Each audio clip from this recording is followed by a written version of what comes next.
John Dewey, final do século XIX, começo do século XX. A Revolução Industrial havia mudado a velocidade da vida, o alcance da produção, o modo de pensar. Mas as transformações demoraram a chegar à escola. Nessa época, surgiu John Dewey, filósofo, psicólogo e educador americano. Nasceu em 1859, numa cidadezinha em Vermont. Estudou na universidade daquele estado e tornou-se doutor pela Universidade Johns Hopkins, em Washington. Foi professor na Universidade de Michigan, depois na de Chicago e finalmente na de Columbia. Ao longo da carreira, defendeu a necessidade de uma aprendizagem mais ativa, mais participativa. Isto era importante para Dewey pelo seu compromisso com a construção da democracia norte-americana. Em A Escola e o Progresso Social, ele escreveu: "Quando a escola for capaz de levar as crianças a exercitarem a participação em uma comunidade tão reduzida quanto a própria escola, de impregnar nelas o altruísmo e de dar a elas instrumentos de uma autonomia efetiva, teremos a melhor garantia de que a sociedade no seu todo será digna, admirável e harmoniosa."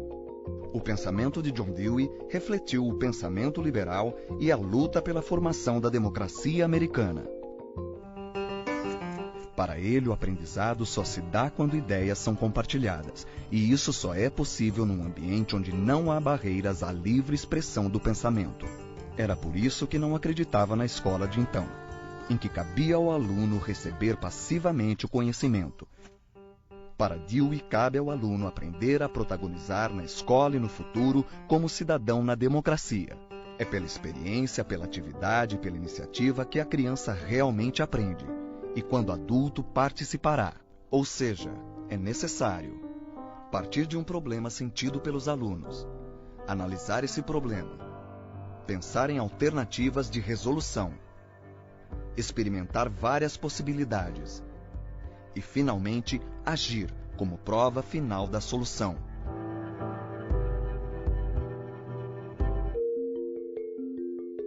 Para Dewey, cabe ao professor não expor o conhecimento que ele, professor, já tem, mas despertar o interesse do aluno, conduzindo o aprendizado por meio da experiência dele. Segundo Dewey, a educação escolar é mais do que uma preparação para a vida. É a própria vida, parte integrante e significativa da vida em sociedade, um processo colaborativo e participativo. Nos anos de 1930, Dewey se aposentou das atividades educacionais, mas continuou ativo, participando de eventos internacionais e publicando artigos e livros. Democracia e Educação, Escola e Sociedade e Experiência e Educação são algumas de suas obras de destaque.